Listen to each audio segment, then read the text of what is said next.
Meus irmãos, hoje é a última quarta-feira da série Pecados Aceitáveis. Nessa série nós aprendemos algumas coisas. Trouxemos aqui alguns temas, algumas palavras que nós esquecemos às vezes que elas tratam de pecado. E, na verdade, algumas dessas palavras nós consideramos problemas. Contudo, existe uma diferença entre problema e pecado. Problema a gente resolve. Pecado a gente se arrepende e larga. Eu poderia, irmãos, trazer um monte de tema hoje como o último dia. Poderia, por exemplo, falar de Gálatas 5, 19 e 21, onde é um contraste, né?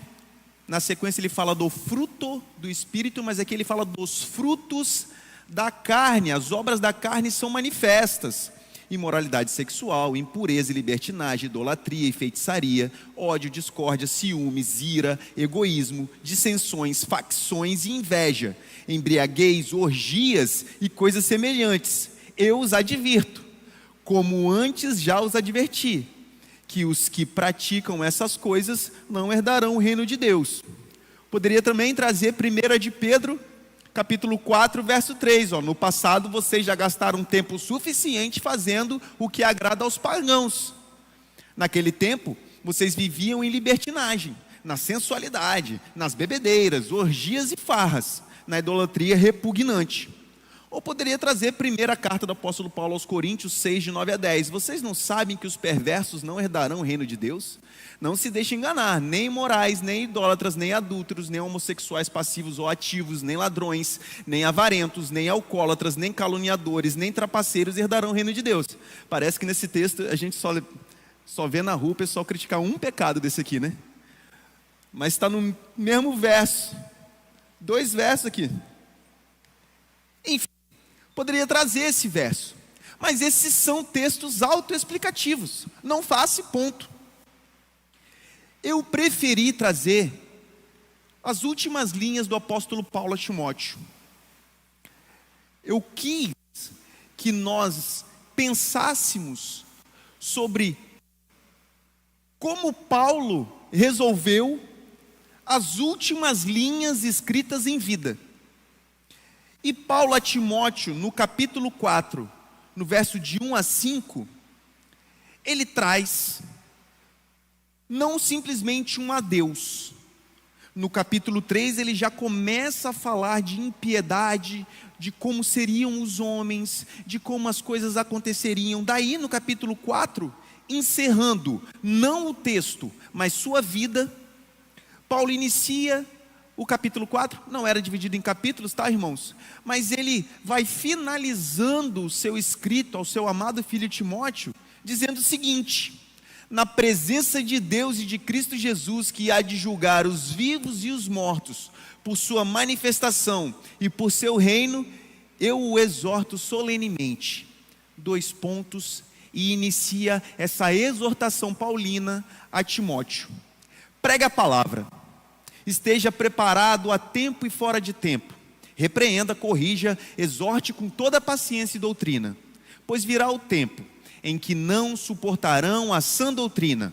Pelo contrário, sentindo coceira nos ouvidos, segundo os seus próprios desejos, juntarão mestres para si mesmos. Eles se recusarão a dar ouvidos à verdade, voltando-se para os mitos. Você, porém, seja sóbrio em tudo, suporte os sofrimentos, faça a obra de um evangelista, cumpra plenamente o seu ministério. Como eu disse, Timóteo era pastor em Éfeso e era tido como um discípulo de Paulo. Era um homem estimado por Paulo, ele e Tito. E Paulo dedica 2 cartas ao seu amado filho Timóteo. Aliás, Éfeso era uma igreja importantíssima.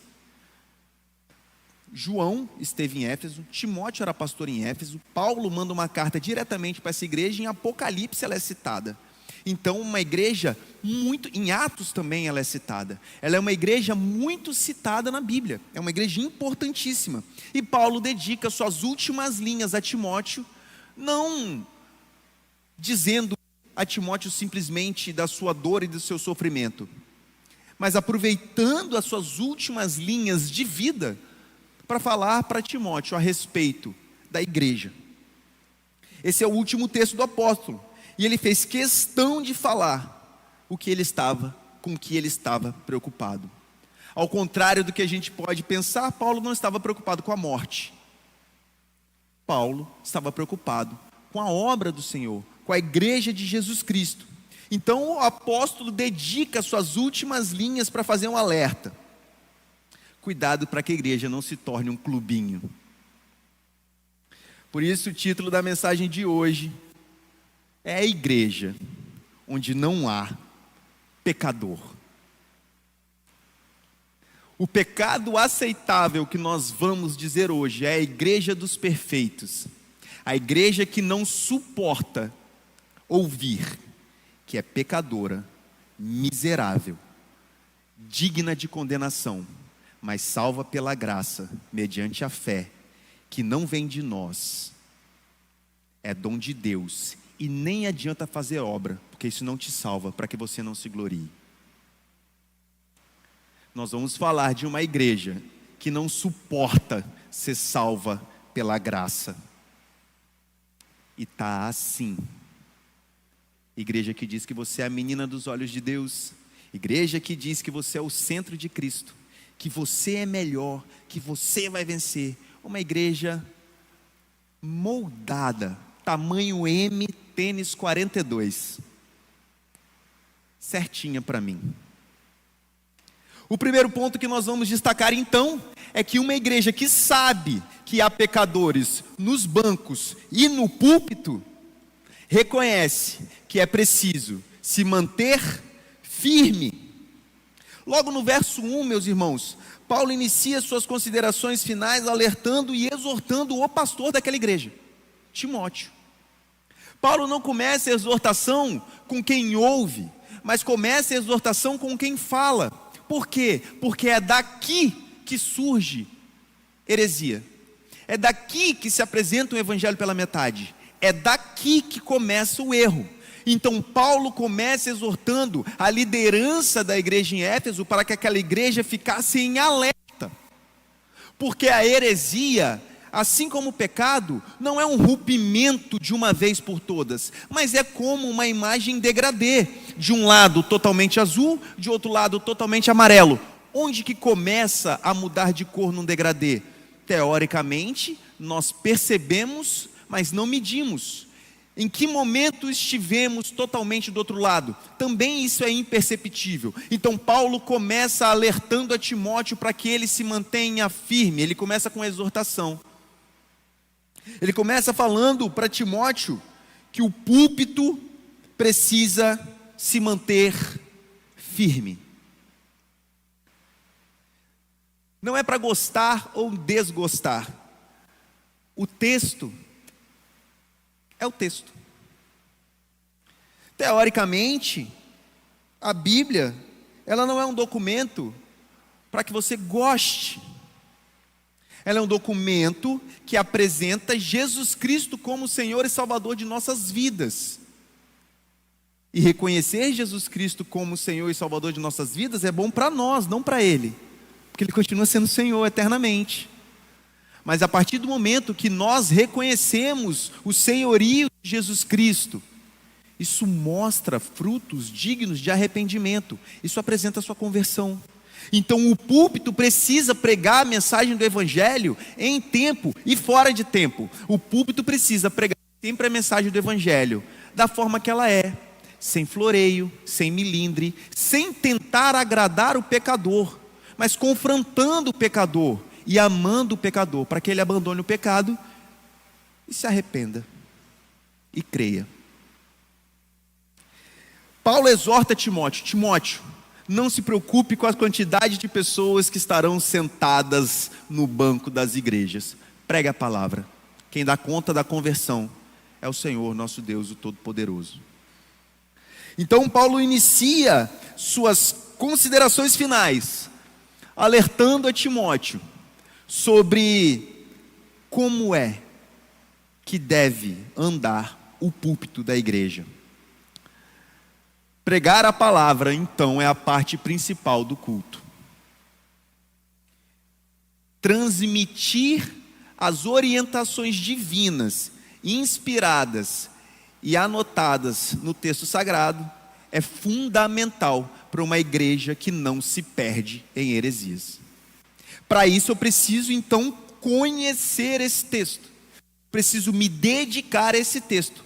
Eu preciso não somente compreender a língua em que ele foi escrito, mas eu preciso compreender o motivo dessa escrita. Esse texto foi escrito por alguém, para alguém, por algum motivo. Qual é esse motivo? Isso precisa ser bem entendido, porque um texto fora de contexto é um pretexto para que eu fale o que eu quiser. Então, pregar a mensagem do Evangelho não é só algo que é honroso, mas é algo que dá trabalho. É sentar na frente do texto, estudar o texto, apresentar o texto e aplicar o texto. Isso dá trabalho. E se você tem o objetivo, meu irmão, de apresentar esse texto para alguém, faça assim também. Leia o texto, estude o texto, explique o texto e aplique o texto. Não diga o que a Bíblia não disse.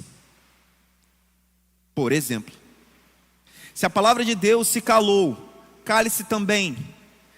Se a palavra de Deus não tocou em determinado tema,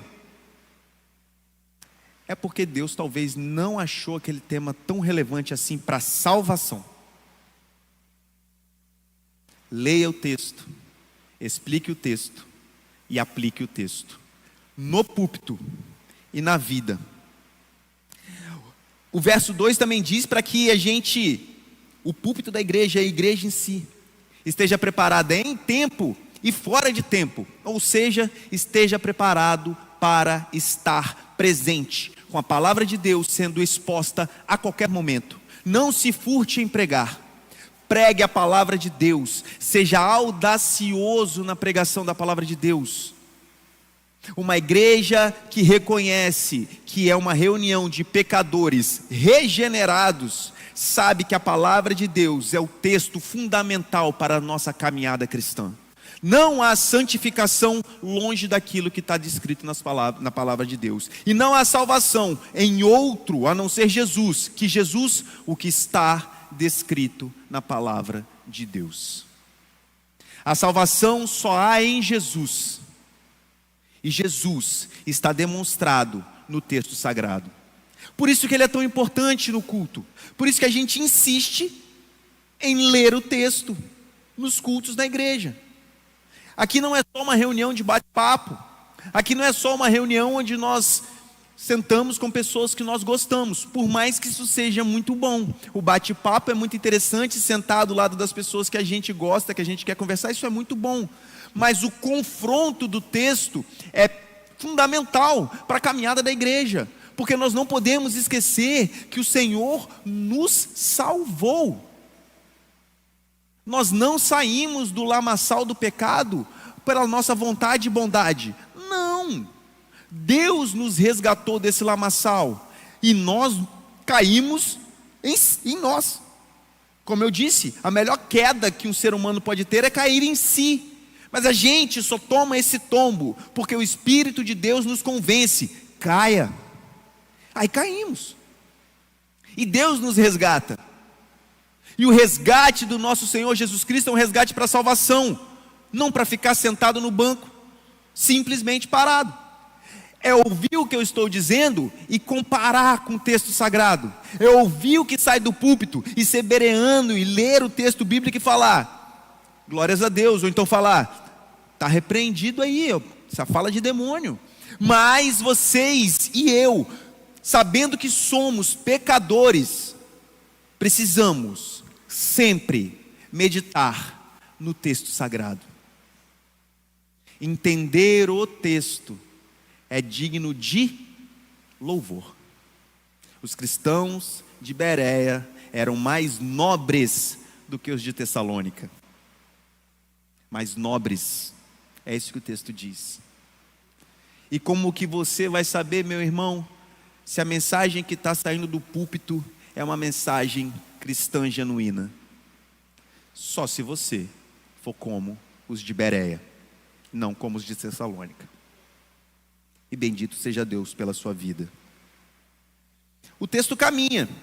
Uma igreja que sabe que há pecadores nos bancos e no púlpito, sabe que é preciso repreender, corrigir e exortar. E aqui está algo muito delicado. Como que um pecador vai repreender, corrigir e exortar outro pecador? Porque é muito fácil olhar o cisco no olho do outro, mas difícil é encontrar a trave que está no meu olho. Então, antes de eu ser alguém que repreende, eu preciso ser como Timóteo, que no início do texto Paulo diz: Timóteo, eu estou te exortando. Você aceita a exortação? Que ótimo. Você está preparado para poder exortar também. Exortar não é corrigir com fúria. O nome disso é falta de educação. Exortar é corrigir como quem dá a mão a quem caiu. Levanta. Você não vê que essa pedra é difícil demais para você ultrapassar? Por que você não dá a volta, cara? Pô, levanta. Não passe mais por essa pedra. Levanta. Exortar é dar a mão a quem caiu e botar essa pessoa de pé. Diferente do que se entende por aí, exortar não é simplesmente ser um mal educado que expõe a vida do outro publicamente. Exortar é para crente que tem o fruto do Espírito e que sabe o que está falando e que aceita estar errado. Porque é muito gostoso quando o outro erra, mas é muito ruim quando alguém vem para você e fala assim: você errou aqui. Você está preparado para ouvir que está errado?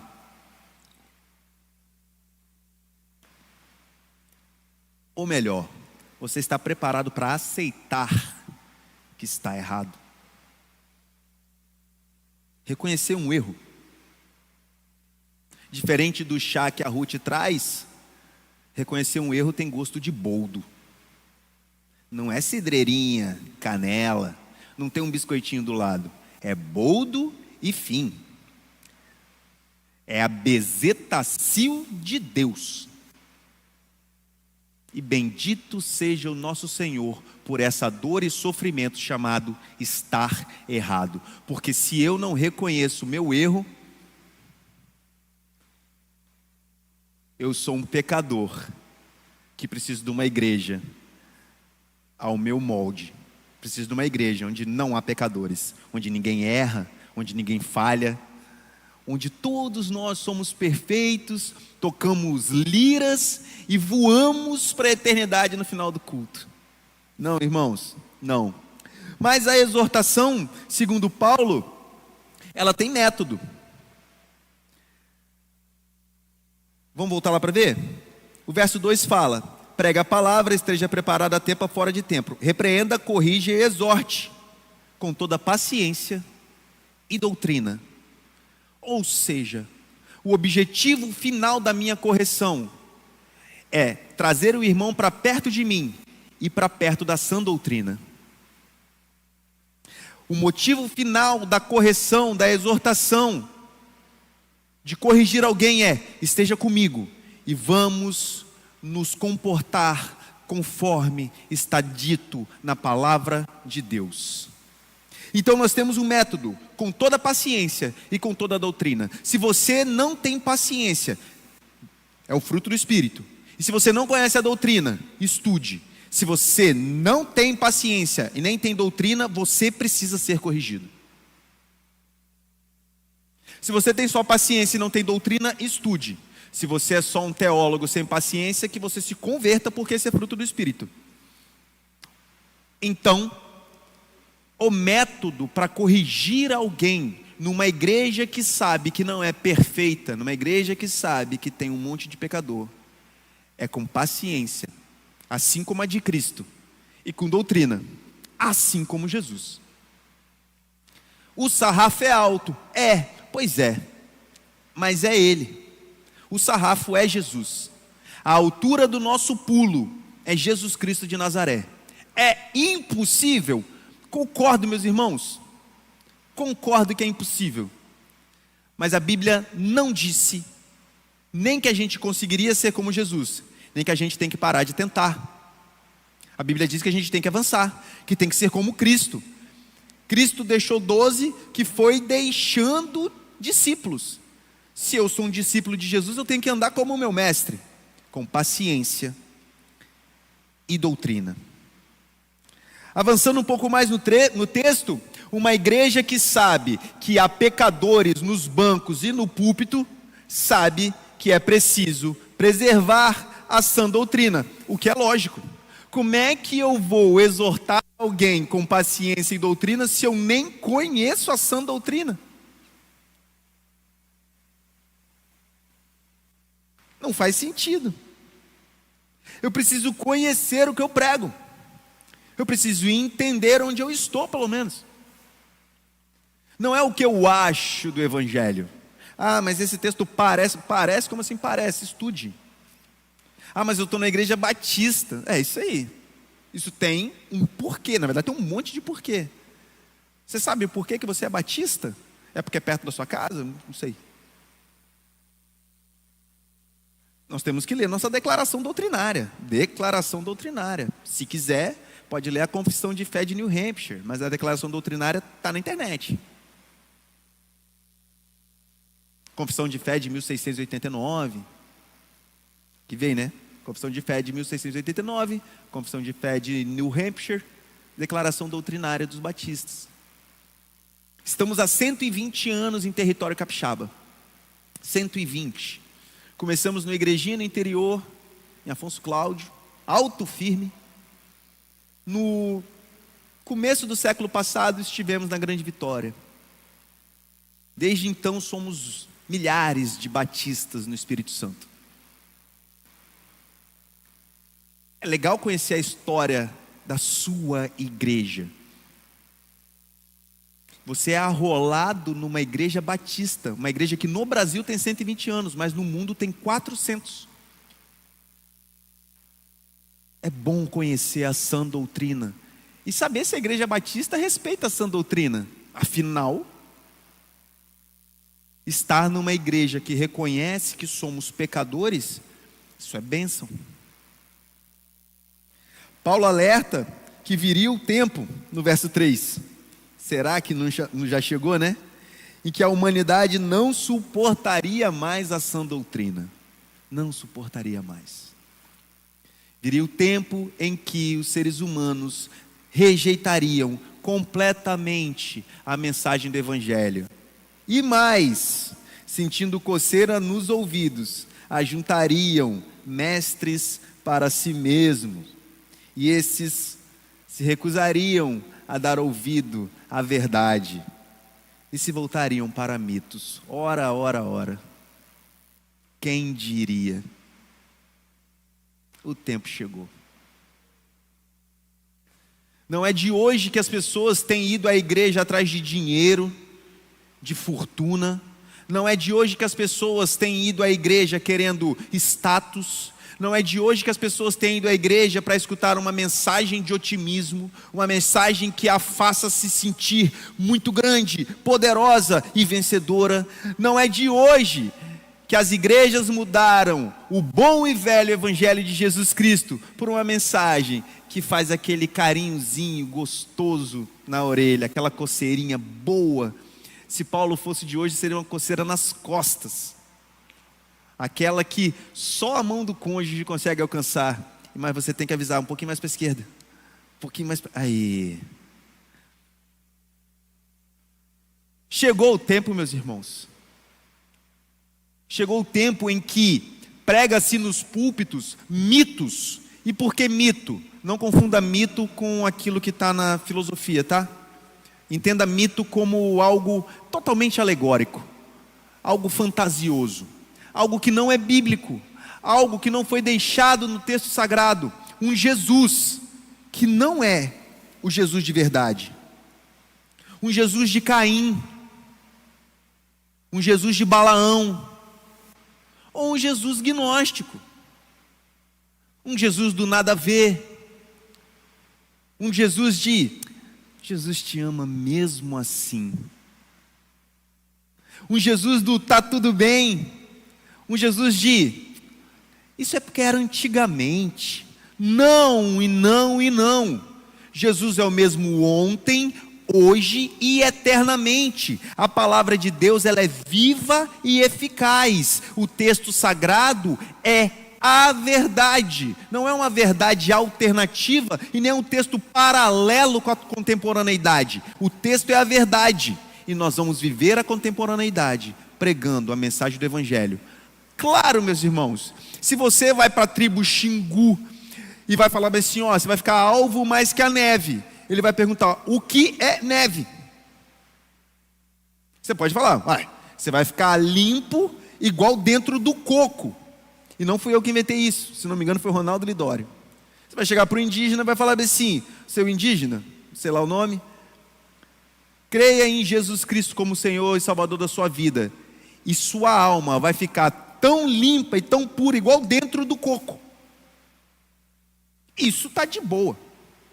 O que você não pode dizer é que o seu indígena continue adorando o Tupã, que no final dá na mesma, Deus vai compreender, vai entender. Sabe por quê, meus irmãos? Porque se o desconhecimento do Evangelho fosse sinônimo de salvação, a pior coisa que podia existir no mundo é o próprio Evangelho. Porque então paremos de pregar e o mundo inteiro será salvo. Glória a Jesus, rasguemos nossas Bíblias, cancelemos o Evangelho, vamos parar de pregar. Não, ignorância não é sinônimo de salvação, por isso pregamos o Evangelho e estamos atrasados. Muito atrasados. Nós precisamos reconhecer que somos pecadores e que o mundo tem um monte de pecador. A diferença, fomos regenerados e buscamos santificação, e no mundo, não, e isso é ruim. Não é bom que, eu sou salvo, você não é. Não, isso não é bom. Isso não é bom. Nós somos um mendigo que sabe onde entra pão. Vamos contar para os outros. Aqui tem pão. Quer comer? Quanto custa? É de graça. Pão é dado. A água da vida é dada. E glórias ao Deus bendito por isso.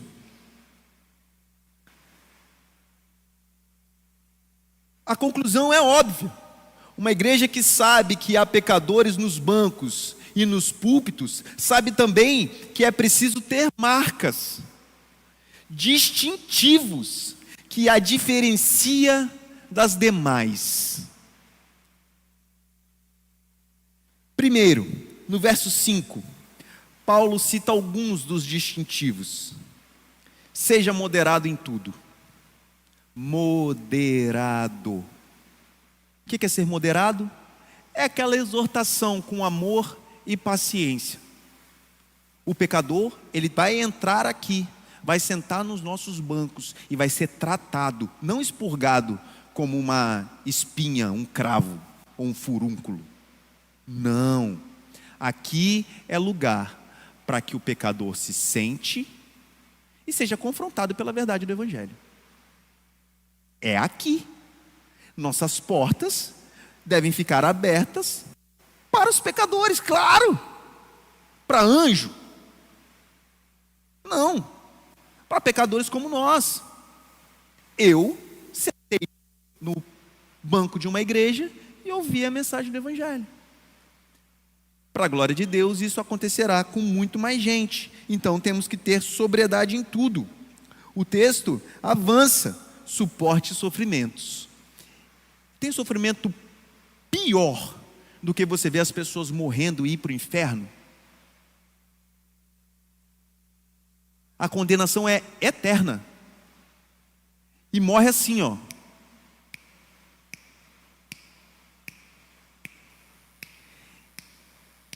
Isso aqui, ó, no mundo, é gente indo para o inferno.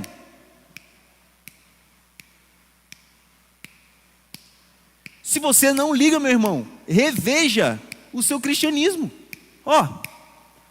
E está morrendo, e está condenado, porque eu não falei do evangelho para essa pessoa. E continua. E eu vou parar, mas os estalos da morte não pararão. Não se omita, sofra por isso. A igreja prega salvação. Condenação é consequência de quem não crê. Pregue a mensagem do evangelho. Sofra por ela. Suporte esse sofrimento. E suportar, meu irmão, não é no MMA. Suportar é se manter de pé. A igreja ela vai ser perseguida. A igreja ela vai ser atacada. A sua fé vai ser ultrajada. Você vai ser pessoalmente confrontado por pregar a mensagem do evangelho. Mas você sabia que se você não fizer nada, nada disso vai acontecer?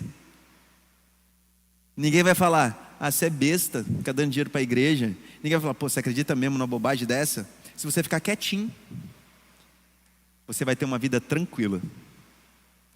Mas se você for boca aberta e falar de Jesus onde você estiver, prepare-se para ferrenha oposição, porque o inimigo de nossas almas não suporta ouvir a mensagem do evangelho. Paulo também continua dizendo para que Timóteo, faça a obra de um evangelista. É evidente, pregar a mensagem do evangelho é papel de todo aquele que crê. Todos os que creem devem pregar o evangelho. E o púlpito precisa pregar o genuíno evangelho de Jesus Cristo. O púlpito onde tem um pecador que tem o nome de pastor, nem é um nome, quase um adjetivo, é um título, é um posto, é um cargo, é um chamado. Esse pecador, chamado para ser pastor, precisa ser um evangelista. Precisa pregar a mensagem do evangelho para que os outros pecadores levem ela adiante. A última orientação paulina, ainda no verso 5, é: cumpra plenamente o seu ministério. Paulo está falando para um pastor, para que ele cumpra plenamente o ministério que Deus deu, o serviço que Deus deu. Qual é o seu? Para o que, além da salvação, o que já é bom demais, para o que mais Deus te chamou? Aonde é que Deus quer que você atue na obra do Senhor? Aonde você vai pregar o evangelho? Ore a Deus, peça direcionamento do Senhor, que eu tenho certeza que na Bíblia, nela inteira, eu não achei. O Ricardo é mais estudioso que eu, o pastor Ricardo conhece a Bíblia mais do que eu, talvez ele tenha lido. A unção e o serviço de sentar, ficar de longe e não atrapalhar ninguém. Não, nós somos chamados para atrapalhar em algum momento, porque nós vamos errar. Qual é o seu chamado? Cumpra plenamente o seu chamado.